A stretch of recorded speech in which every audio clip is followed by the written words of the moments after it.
इस वक्त, ठीक इसी पल, जब तुम्हारी आंखें स्क्रीन पर हैं और तुम्हारे कान मेरी आवाज सुन रहे हैं, एक सवाल खुद से पूछो। क्या तुम श्योर हो कि देखने वाले तुम ही हो, या फिर कोई और है जो तुम्हारे दिमाग के अंधेरे कोने में बैठकर तुम्हारी आंखों के जरिए इस दुनिया को स्कैन कर रहा है? जरा सोचो, कभी कभी अचानक बैठे बैठे तुम्हें ऐसा नहीं लगता कि सब कुछ नकली है, जैसे तुम किसी मूवी के सेट पर हो या किसी वीडियो गेम के अंदर? कभी कभी शीशे में देखते वक्त क्या तुम्हें ऐसा महसूस नहीं हुआ कि तुम्हारी परछाई ने तुमसे कुछ माइक्रोसेकंड्स बाद पलक झपकाई? जैसे कोई ग्लिच हो गया हो, जैसे सर्वर स्लो हो गया हो। तुम्हारा दिमाग इसे इग्नोर कर देता है। वो कहता है, नहीं, ये बस वहम है। लेकिन गहराई में तुम जानते हो कि कुछ तो गड़बड़ है। वो फीलिंग कि तुम अपनी बॉडी को ड्राइव नहीं कर रहे, बस बैकसीट पर बैठे हुए पैसेंजर हो, वो फीलिंग डर नहीं है, वो सबूत है। सबूत इस बात का कि तुम्हारा दिमाग एक मशीन है, एक बायोलॉजिकल मशीन जो डेटा प्रोसेस कर रही है। और तुम उस मशीन के अंदर का भूत हो, the ghost in the machine. आज हम उस मशीन को खोलने वाले हैं। आज हम उस कोड को पढ़ने वाले हैं जिसे तुम जिंदगी कहते हो। ये कोई मामूली कहानी नहीं है, ये तुम्हारी प्रोग्रामिंग का एक एरर है, एक ग्लिच जो तुम्हें नींद से जगाने आया है। अगर तुम सुन रहे हो तो इसका मतलब है कि सिग्नल कनेक्ट हो चुका है। स्वागत है किताब की आवाज में। लेकिन सवाल अभी भी वही है, क्या सुनने वाला वही है जिसने प्ले बटन दबाया था, या तुम कोई और हो? अपनी सुबह को याद करो। अलार्म बजा, हाथ अपने आप फोन की तरफ गया, आंखें खुली भी नहीं थीं, लेकिन अंगूठा स्क्रीन पर स्क्रॉल करने लगा। क्या तुमने फैसला लिया था फोन उठाने का, या हाथ ने अपने आप हरकत की? ब्रश करते वक्त, नहाते वक्त, कपड़े पहनते वक्त, क्या तुम वहां मौजूद थे, या तुम्हारा शरीर बस एक रटे रटाए प्रोग्राम को फॉलो कर रहा था? जरा उस रास्ते के बारे में सोचो जिससे तुम रोज गुजरते हो। मेट्रो की वो भीड़, बस का वो धक्का, गाड़ियों का वो शोर। कई बार ऐसा होता है ना कि तुम घर से निकलते हो और अचानक तुम्हें महसूस होता है कि तुम ऑफिस पहुंच गए या कॉलेज पहुंच गए। बीच का वो 1 घंटा कहाँ गया, तुम्हें याद ही नहीं कि तुमने कौन सा गाना सुना, तुमने किस इंसान को देखा, या तुम्हारे दिमाग में क्या चल रहा था। वो पूरा 1 घंटा तुम्हारी मेमोरी से डिलीट हो गया, जैसे कोई वीडियो का हिस्सा कट कर दिया गया हो। उस वक्त तुम्हारे शरीर को कौन चला रहा था, तुम्हारी आंखों से कौन देख रहा था? सच ये है कि तुम सो रहे थे, खुली आंखों से सो रहे थे। तुम्हारा दिमाग एक ऑटो पायलट मोड पर चल रहा था। हम इसे जिंदगी कहते हैं, लेकिन असल में ये एक लूप है, एक स्क्रिप्ट है जो बार बार रिपीट होती है। उठो, भागो, काम करो, थक जाओ, सो जाओ। और इस भाग दौड़ में तुम, यानी वो चेतना जो देख रही है, कहीं पीछे छूट जाती है। तुम्हें लगता है कि तुम इस गाड़ी के ड्राइवर हो, तुम्हें लगता है कि स्टीयरिंग तुम्हारे हाथ में है। लेकिन अगर मैं कहूं कि तुम ड्राइवर सीट पर नहीं हो, तुम तो पीछे की सीट पर बैठे एक पैसेंजर हो जो बस खिड़की से बाहर देख रहा है। गाड़ी अपने आप चल रही है, टर्न्स अपने आप लिए जा रहे हैं। जब तुम्हें गुस्सा आता है तो क्या तुम प्लान करते हो कि अब मैं गुस्सा करूंगा? नहीं, गुस्सा बस आ जाता है, जैसे किसी ने तुम्हारे अंदर कोड रन कर दिया हो। जब तुम उदास होते हो तो क्या तुम उस उदासी को बुलाते हो? नहीं, वो बस एक बादल की तरह आती है और तुम्हें घेर लेती है। तुम रिएक्ट कर रहे हो, तुम एक्ट नहीं कर रहे, तुम जी नहीं रहे हो, तुम बस घट रहे हो। You are happening, you are happening. और ये एहसास कि मेरे ही दिमाग पर कंट्रोल नहीं है, यही वो पहला सुराग है, वो पहली दरार है उस दीवार में जिसे हम रियलिटी कहते हैं। क्योंकि अगर तुम अपने विचारों को कंट्रोल नहीं कर रहे, तो फिर वो विचार आ कहां से रहे हैं? बचपन में वीडियो गेम्स खेले हैं, खासकर वो गेम्स जहां स्क्रीन पर सिर्फ किरदार के हाथ दिखाई देते हैं, एक बंदूक पकड़े हुए या स्टीयरिंग व्हील थामे हुए, फर्स्ट पर्सन व्यू। जब तुम वो गेम खेलते हो तो तुम स्क्रीन के अंदर दौड़ते हो, छुपते हो, हमला करते हो। तुम्हें लगता है कि मैं खेल रहा हूं, लेकिन सच क्या है? सच ये है कि तुम स्क्रीन के अंदर नहीं हो, तुम सोफे पर बैठे हो, तुम्हारे हाथ में कंट्रोलर है। स्क्रीन पर जो कैरेक्टर मर रहा है, गिर रहा है, वो तुम नहीं हो, वो बस पिक्सेल्स का एक पुतला है, एक अवतार। अब 1 सेकंड के लिए मेरी बात ध्यान से सुनना। अपनी आंखों को स्क्रीन से हटाओ और अपने हाथों को देखो। हाँ, अभी अपने हाथों को देखो, उन्हें हिलाकर देखो, उंगलियों को मोड़ो। क्या ये नज़ारा जाना पहचाना नहीं लगता? बिल्कुल वैसा ही जैसा उस वीडियो गेम में था। दो हाथ जो तुम्हारे सामने तैर रहे हैं, एक दुनिया जो तुम्हारी आंखों के सामने चल रही है। फर्क सिर्फ इतना है कि गेम में रेजोल्यूशन कम था और यहाँ रेजोल्यूशन बहुत हाई है। वहाँ ग्राफिक्स थे, यहाँ एटम्स हैं। लेकिन अगर ये भी एक गेम हुआ तो सोचो, अगर तुम्हारा ये शरीर जिसे तुम मैं कहते हो, ये सिर्फ एक बायोसूट हो, एक बहुत ही एडवांस अवतार, और असली तुम वो प्लेयर हो जो कहीं और बैठकर इस शरीर को कंट्रोल कर रहा है। शायद इसीलिए जब तुम्हें चोट लगती है तो तुम्हें दर्द नहीं होता। तुम्हारे दिमाग को बस एक सिग्नल मिलता है, एक रेड अलर्ट की डैमेज हुआ है। बिल्कुल वैसे ही जैसे गेम में हेल्थ बार कम होती है। हम इसे चेतना या कॉन्शियसनेस कहते हैं, लेकिन टेक्निकल भाषा में तुम वो इनविजिबल प्लेयर हो। दिक्कत यह है कि तुम इस गेम में इतना खो गए हो कि तुम भूल गए हो कि तुम्हारे हाथ में कंट्रोलर है। तुम्हें लगने लगा है कि तुम ही स्क्रीन पर चल रहे हो। जब तुम्हारे अवतार को भूख लगती है, तुम्हें लगता है मुझे भूख लगी है। जब तुम्हारे अवतार की बेइज्जती होती है, तुम्हें लगता है मेरी बेइज्जती हुई है।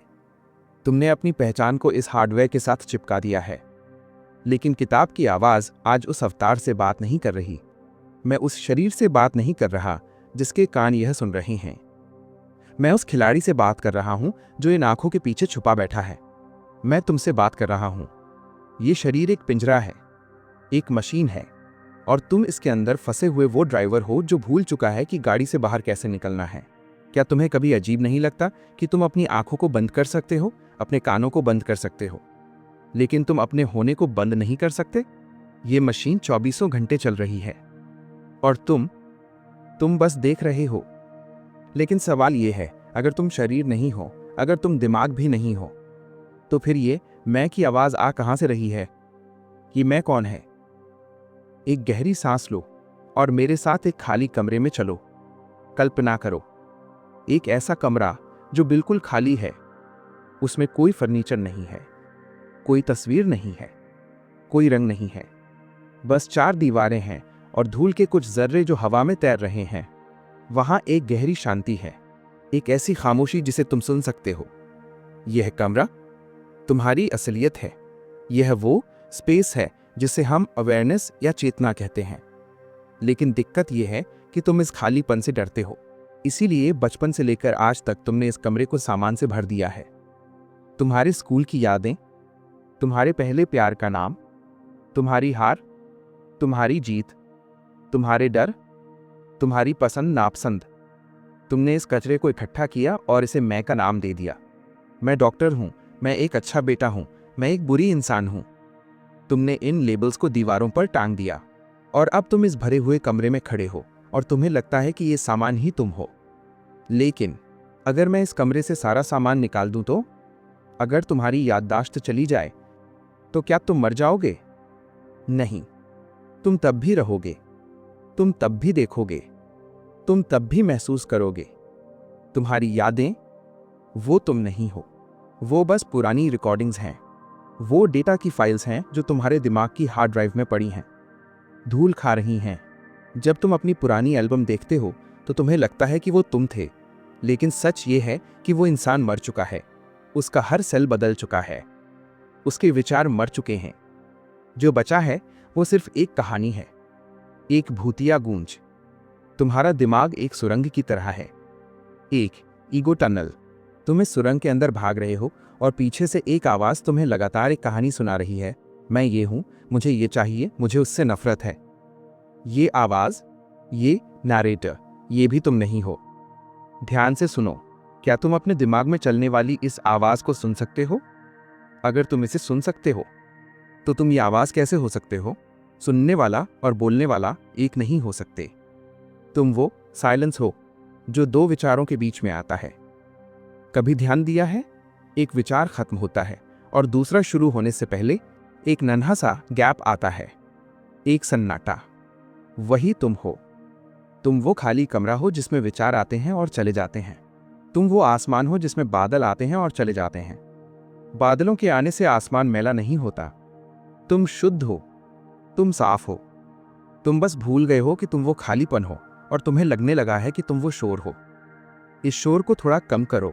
उस खाली कुर्सी को देखो जो तुम्हारे दिमाग के कोने में रखी है।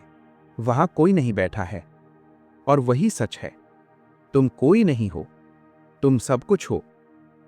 तो क्या इसका मतलब यह है कि कुछ भी सच नहीं है? क्या ये सब जानकर हम एक ठंडी बेजान मशीन बन जाएं? नहीं, असलियत इससे कहीं ज्यादा खूबसूरत है। शायद ये दुनिया एक सिमुलेशन हो। शायद तुम्हारा शरीर सिर्फ एक अवतार हो और तुम्हारी यादें बस डिजिटल डेटा। लेकिन एक चीज है जिसे कोई कोड, कोई एल्गोरिथम झुठला नहीं सकता, और वो है महसूस करना।